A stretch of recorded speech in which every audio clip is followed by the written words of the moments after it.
Good afternoon, this is Dan with Dan's Everything Outdoors. Today I'm going to talk to you about the DeWALT 16-inch 60-volt battery-powered chainsaw and why you might want to consider getting a chainsaw like this or any other battery-powered chainsaw. One example of why you might need a chainsaw is this one here. Oh, great.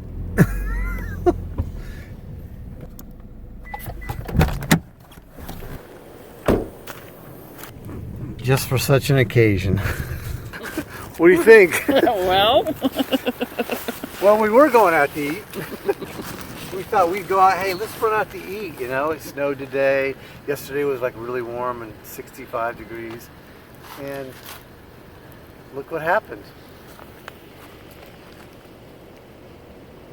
And that's why you need this. It doesn't smell like gasoline in your car, and you can leave it in your car, you know, as long as it's not getting too cold out and it affects your battery a little bit. But now you got a chainsaw.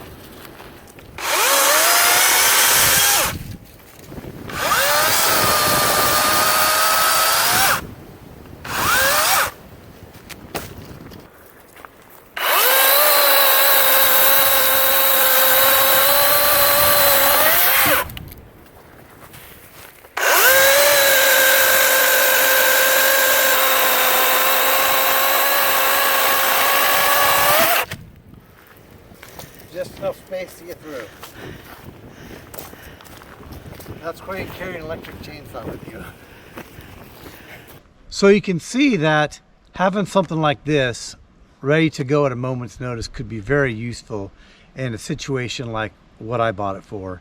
And I found myself using it for other purposes too. But this is the DeWALT 60-volt 16-inch chainsaw. I got a 9 amp hour battery that came with it.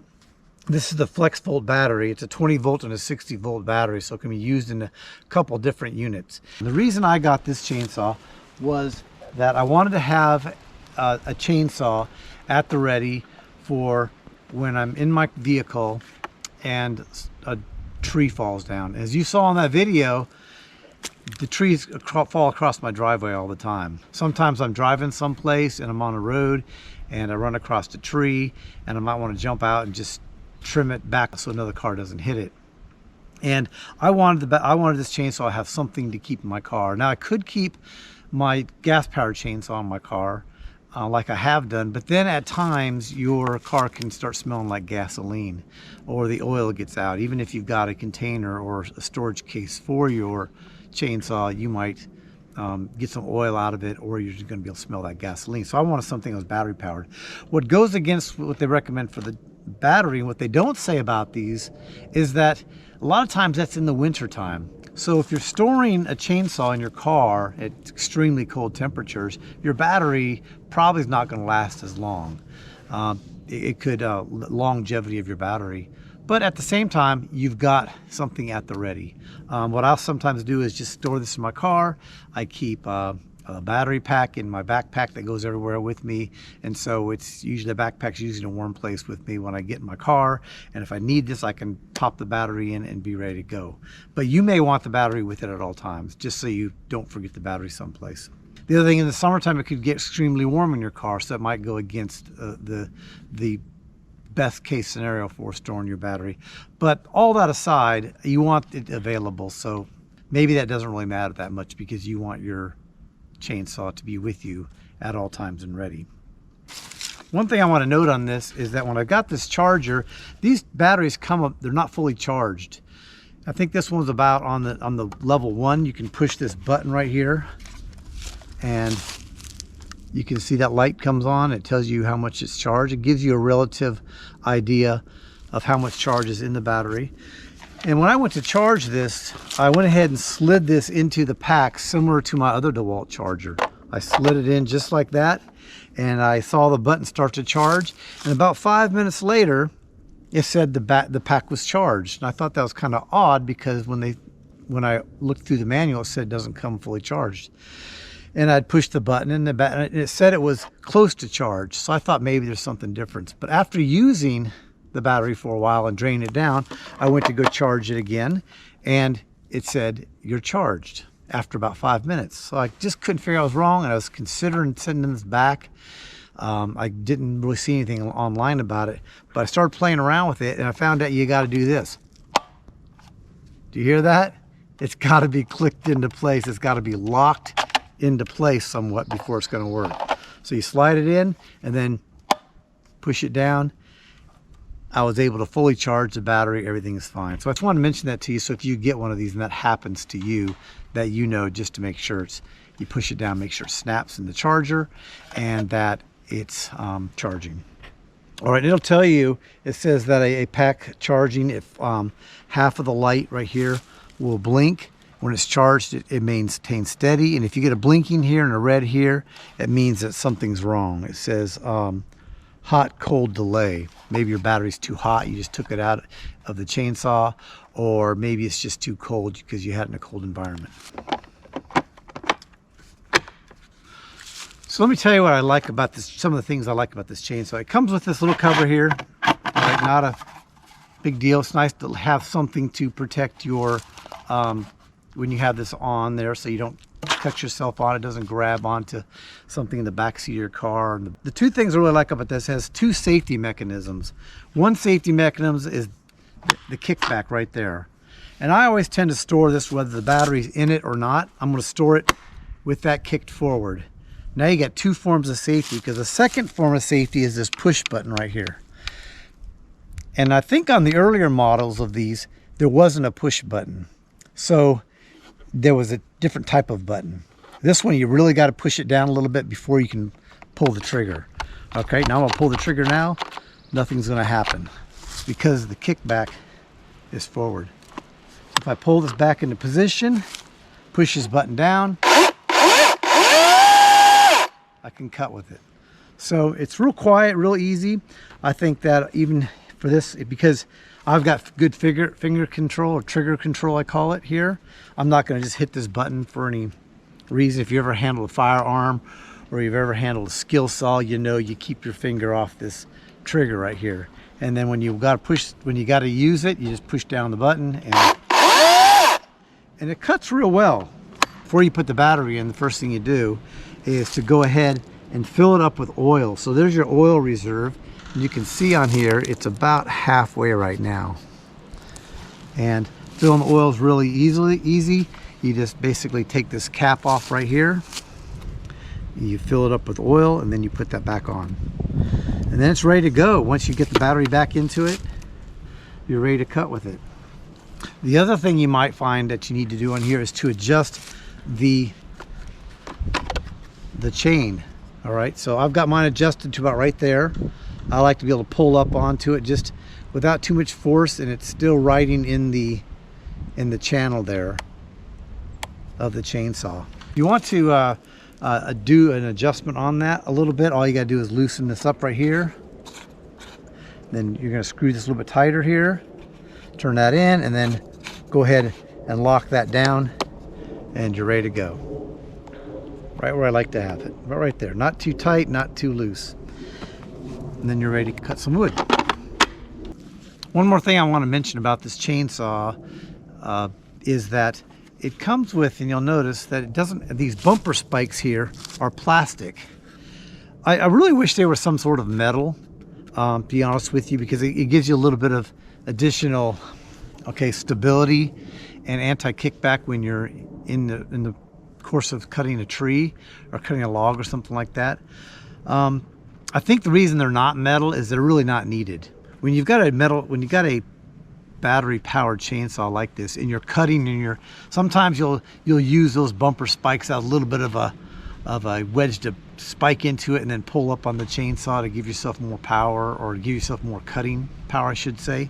The chainsaw is designed that it's just going to shut down because it doesn't want to draw too much power from the battery at one time. So too much pressure while cutting is going to shut the chainsaw off. That's not a big deal.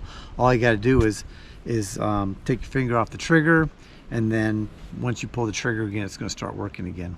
So there's a really good video over on Project Farm. He compares this with some other chainsaws like this. You might want to go check it out if you really want a detailed review of how this chainsaw does. I just wanted to show you the chainsaw, talk a little bit reasons why I got it.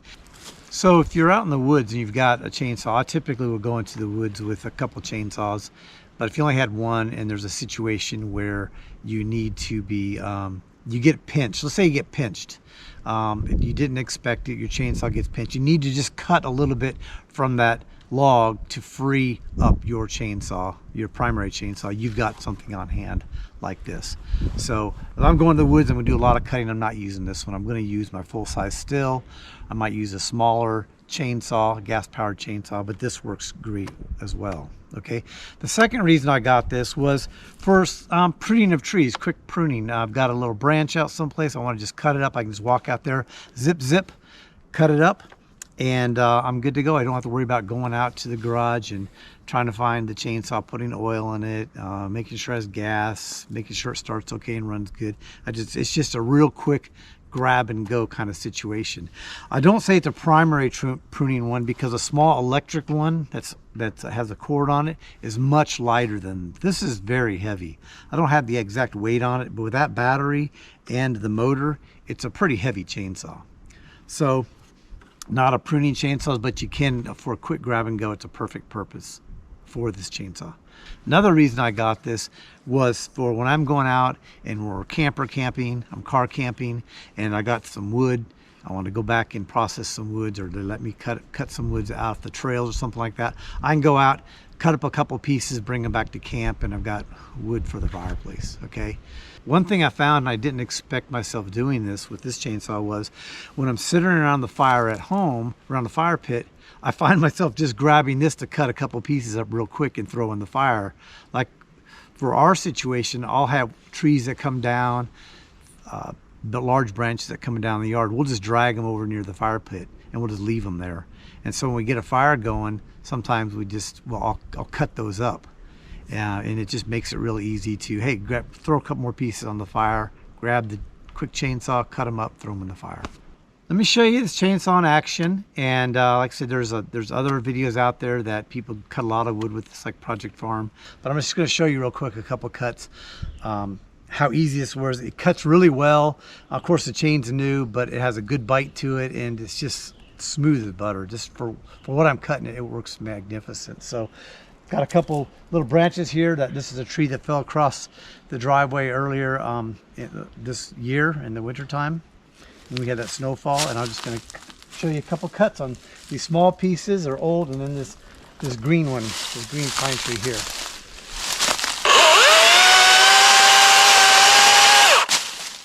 Nice and easy.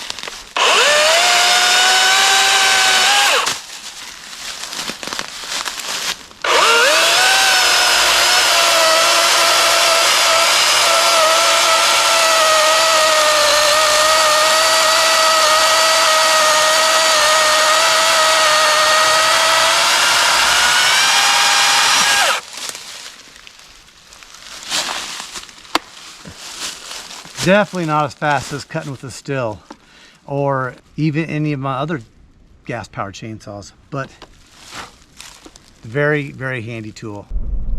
Not again. Always a tree. Yeah. You can't go anywhere without a tree across the driveway. Okay, here we go again.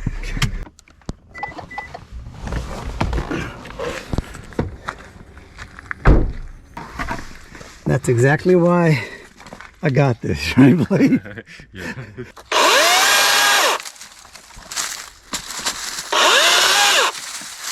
A lot easier than a pocket saw. This one has some weight on it. I'm going to wait to cut that one.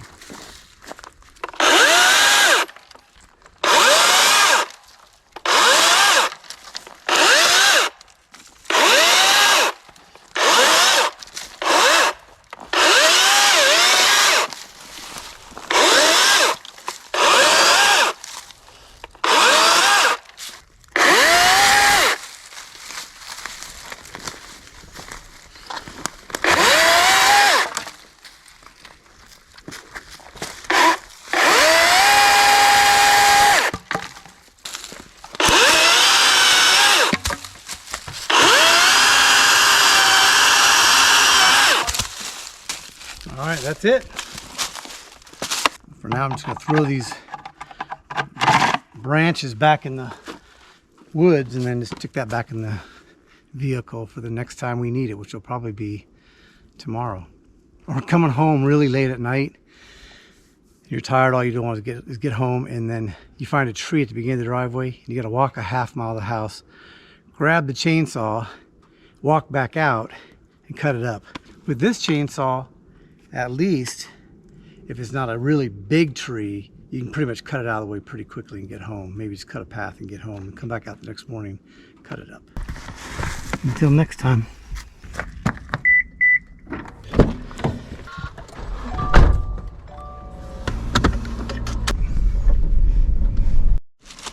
So there you had it.